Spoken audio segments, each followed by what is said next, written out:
Today we will talk about gravity. So may the force be with you. The force of gravity. Again. Anyway, so what is gravity? So every object in the universe has a mass, right? That exerts a pull, which is a force, on every other mass. So the size of the pull or force depends on the mass of an object and the distance between objects. We talked about that yesterday in the warm-up with the sun versus the earth.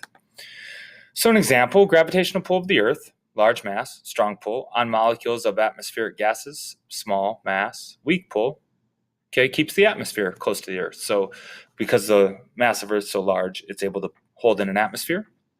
Another example, you don't get pulled from your seat into the sun because the earth is exerting a stronger gravitational force on your body than the sun. This force is stronger because you're closer. So again, we talked about that in the warm-up specifically yesterday about how you're closer to the earth, so the earth has more of a gravitational pull on you. So what does gravity attract? Everything. So you exert a gravitational force on your chair, the floor, and even your classmates sitting beside you. Interesting. So the force you exert isn't very strong because people aren't as massive as the earth, right? So they're closer, but they don't have as much mass.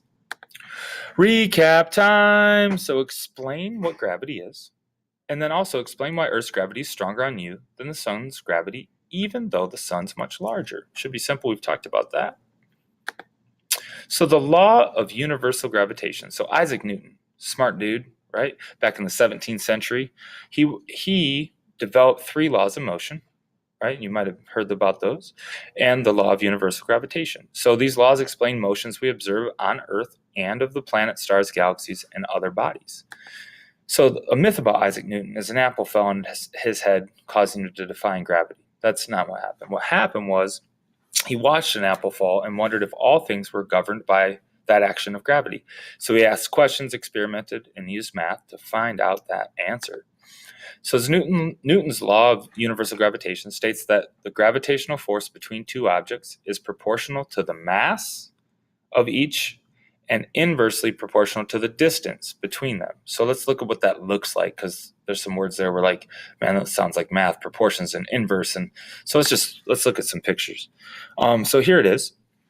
So for a weaker attraction, right, we have a large mass versus a small mass that's far apart.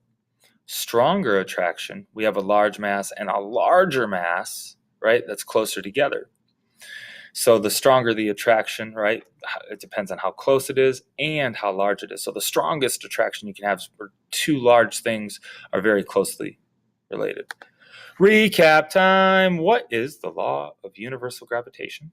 And sketch the example given earlier, which was just on the previous slide. Why don't we fall off? Look at those guys.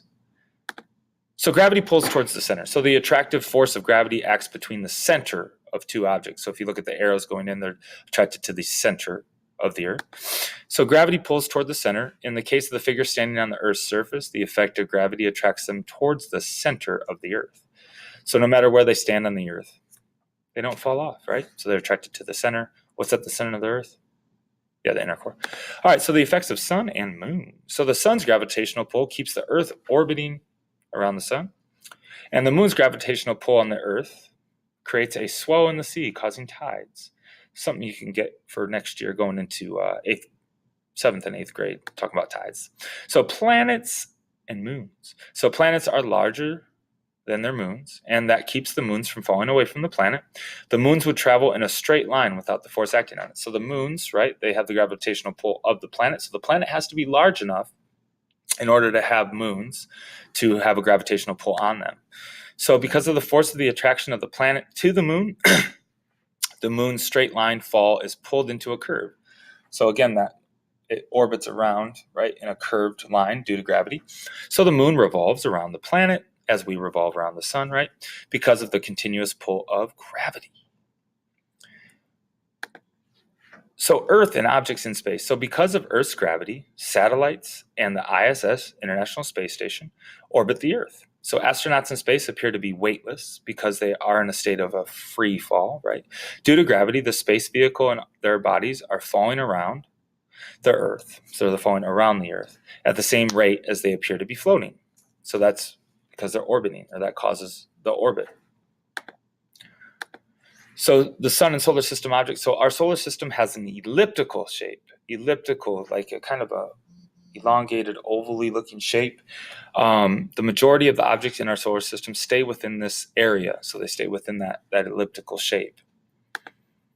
So the sun and most of the planets stay within that elliptical area, and the dwarf planet Pluto, sad times for Pluto, and the comets are the expectation that don't stay within that elliptical area. Sadly, that's another reason why Pluto's no longer a planet. All right, so recap time. Final one. We're ready to go. Get done with this. How does gravity affect objects such as planets having moons? So kind of explain how gravity explains why planets are able to have a moon and how those travel. And then how do the objects in our solar system stay in their respective orbits? So why are the objects staying in the order they're in the orbit they're in? Why do they stay that way? Explain that.